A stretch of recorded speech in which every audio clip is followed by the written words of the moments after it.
मियां नवाज शरीफ का कल का जलसा हो गया, बहुत बड़ा जलसा, बहुत बड़ी गैदरिंग, इम्पैक्ट उसने क्रिएट कर दिया। पाकिस्तान मुस्लिम लीग नून के लिए सर्वाइवल का मसला था वो तो हल हो चुका है। लेकिन क्या मियां नवाज शरीफ इक़्तिदार के करीब जा रहे हैं? मियां नवाज शरीफ ने कल की तकरीर से क्या पैगामात दिए?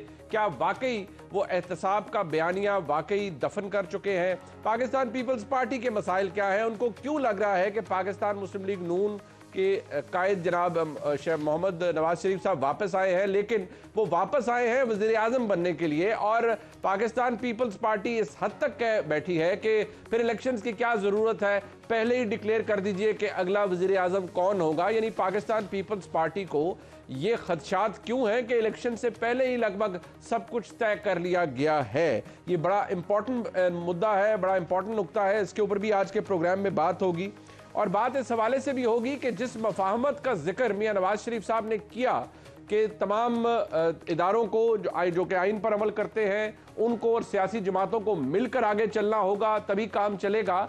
इसके जवाब में जो मियां नवाज शरीफ ने कहा, उसके जवाब में पाकिस्तान तहरीक इंसाफ का जवाब भी आया। मियां नवाज शरीफ ने खुद क्या फरमाया, जरा सुनिए।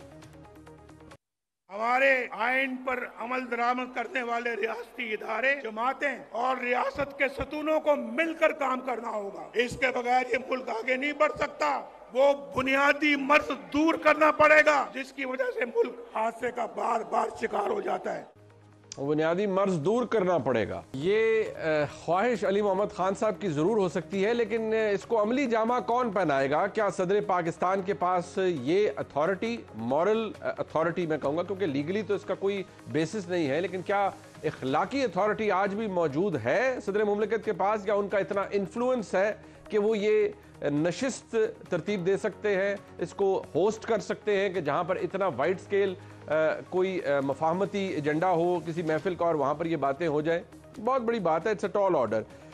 कोई बात नहीं की मियां नवाज शरीफ ने इंतकाम के हवाले से, लेकिन पाकिस्तान पीपल्स पार्टी का जो तकलीफ है वो सामने है। बात अपनी जगह मौजूद है जो फैसल करीम गुड्डी साहब ने कहा, और ये बात किसी ढकी छुपी भी नहीं है। मैं अपने मेहमानों का तारुफ करवाता हूँ। मेरे साथ मौजूद हैं जनाब इफ्तिखार अहमद साहब, मेरे उस्ताद हैं, सीनियर सहाफ़ी हैं, मुल्क की तारीख से बखूबी वाकिफ़ है। इफ्तिखार साहब आपका बहुत शुक्रिया।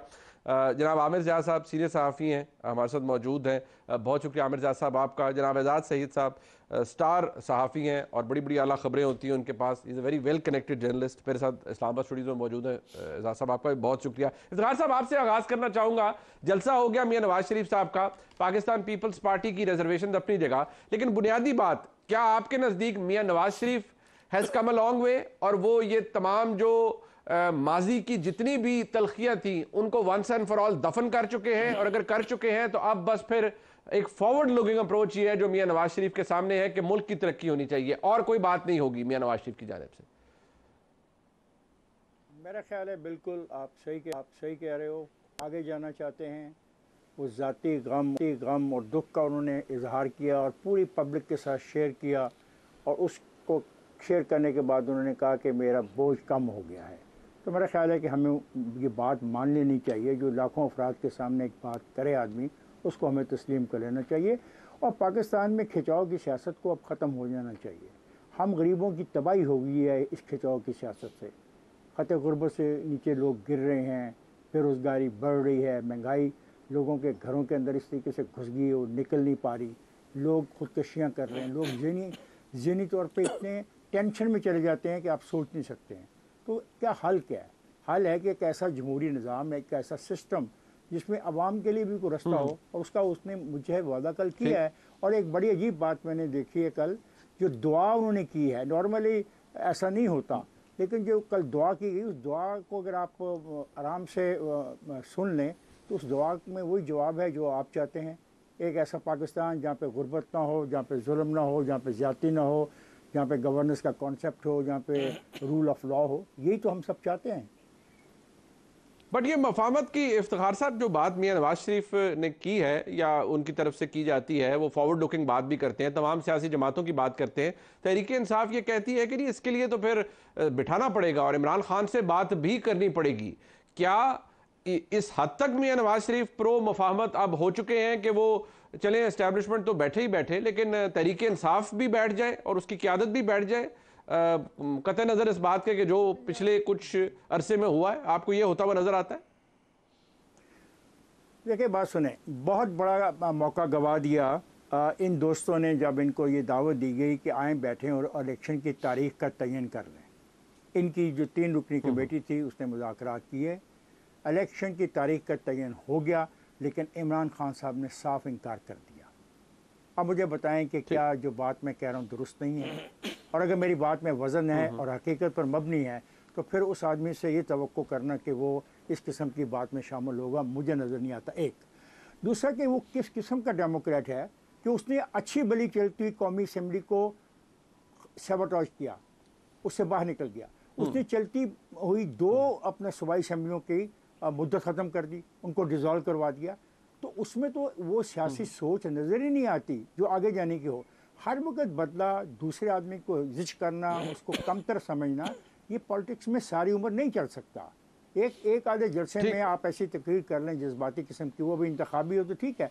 आपको रियलिज्म की तरफ आना चाहिए। रियलिटी ये है कि आपने एक जुर्म किया है, आपको उसकी सज़ा अगर मिली तो आप वो सज़ा भुगतेंगे, यही मुल्क का कानून है। क्या मियाँ मोहम्मद नवाज शरीफ जेल में नहीं रहा? क्या उसकी बेटी जेल में नहीं रही? क्या उसकी पूरी पार्टी आपको लगता है आगे भी यही होगा? लोग जेल में नहीं रहे?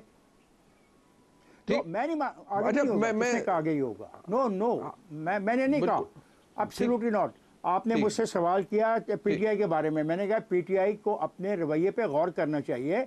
और बिल्कुल मतलब अभी गए थे सदर साहब, बिल्कुल ठीक है, आप दुरुस्त फरमा रहे हैं। मेरा कॉन्टेक्स्ट कुछ और था। मैं जरा अगर इसको मजीद सर आगे बढ़ा पाऊँ, मैं आपकी बात समझ गया इफ्तिखार साहब, आप दुरुस्त फरमा रहे हैं। मैं जरा इसको अगर मजीद आगे बढ़ा पाऊँ तो एजाज साहब, ये जो सिलसिला हमने शुरू किया, जो मियाँ नवाज शरीफ ने जिसका आगाज़ कल किया है, ये कोई बात तो चले उन्होंने एक तकरीर में कर दी कि सबको साथ मिलकर चलना होगा, लेकिन जो ख्वाहिश पाकिस्तान तहरीक इंसाफ की है वो उसको अमली जामा पहनाया जा सकता है कि नोइंग द फैक्ट कि इस वक्त पाकिस्तान तहरीक इंसाफ और मुल्क की एस्टैब्लिशमेंट में सिर्फ फासला नहीं है, एक बहुत बड़ा वॉइड है जो कि शायद फिलहाल ब्रिज होता नजर नहीं आ रहा। मुनीब बहुत शुक्रिया। मुनीब, मेरे ख्याल में पाकिस्तान तहरीक इंसाफ क्या कहती है ये मैटर नहीं करता। असल बात यह है कि इमरान खान क्या कहते हैं। क्या इमरान खान खुद मुज़ाकरात करना चाहते हैं? क्योंकि जो बाकी सियासी जमातें हैं, आप किसी भी एक सियासी जमात का नाम लें, किसी भी एक सियासी जमात का नाम लें, वो not less than Imran Khan की बात के ऊपर कोई भी ट्रस्ट नहीं करेगा। और अगर इमरान खान साहब भी कहें तो उसको भी शक की नज़र से देखा जाएगा। इमरान खान साहब ने अपनी तकरीरों से, अपने कंडक्ट से अपनी जो क्रेडिबिलिटी है वो डैमेज कर दी हुई है। वो यू टर्न ले लेते होते हैं और कभी उनसे कोई मुज़ाकरात करने लग पड़े तो आपको पता है कि ये कहते हैं कि मुझसे एनआरओ मांगा जा रहा है, ये बातें करते रहे। तो मेरे ख्याल में इमरान खान साहब ने अपने रास्ते खुद बंद किए हुए हैं। अब ये बात उसी वक्त आगे बढ़ सकती है जब इमरान खान खुद आगे बढ़ें और ये कहें कि जो माजी में जो कुछ हुआ वो हुआ, मैं सारी सियासी जमातों के साथ या सारी सियासी कुव्वतों के साथ मिलकर बैठना चाहता हूँ और बात करना चाहता हूँ। उसके ऊपर सियासी जमातें वो शायद अपना अपना लाया अमल, अपना अपना तरीक़ाकार दें। लेकिन अगर आप ये कहें कि कोई एक लीडर इमरान खान साहब का वो उठ के कहता है कि जी इमरान खान साहब से बात करें और ईवान सदर को एक न्यूट्रल हाउस बना लें, तो ईवान सदर न्यूट्रल नहीं है, ये आपको भी पता ही है, हमें भी पता है। ईवान सदर में आरिफ अलवी साहब ने टाइम एंड अगेन साबित किया है कि वो पाकिस्तान तहरीक इंसाफ के सदर हैं। आप आर्मी चीफ की अपॉइंटमेंट ले लें या और भी बड़े फैसले ले लें, आरिफ अलवी साहब ने सिर्फ एक शख्स से मुशावरत पसंद की, जब वो बाहर थे वो इमरान खान थे, और वो बताते थे, अल्लाह ऐलान कहते थे, इस बात पे शर्मिंदगी का इजहार भी नहीं करते थे कि वो सिर्फ पीटीआई से ही मुशावरत करते हैं। क्या आज तक आरिफ अलवी साहब ने पाकिस्तान पीपल्स पार्टी को ईवान सदर में दावत दिया? सदर जरदारी को, साबिक सदर जरदारी को, बिलावल भुट्टो को, क्या आज तक उन्होंने पाकिस्तान मुस्लिम लीग नून को दावत दी है? क्या JUIF को दावत दी है? नहीं, कभी दी।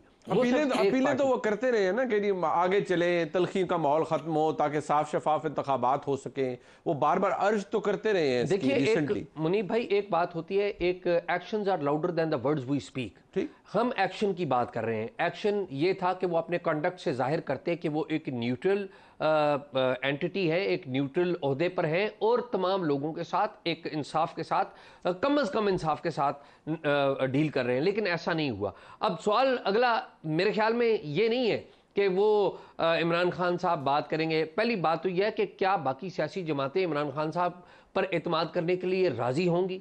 ये भी एक बहुत बड़ा सवाल है। ये बहुत बड़ा सवाल।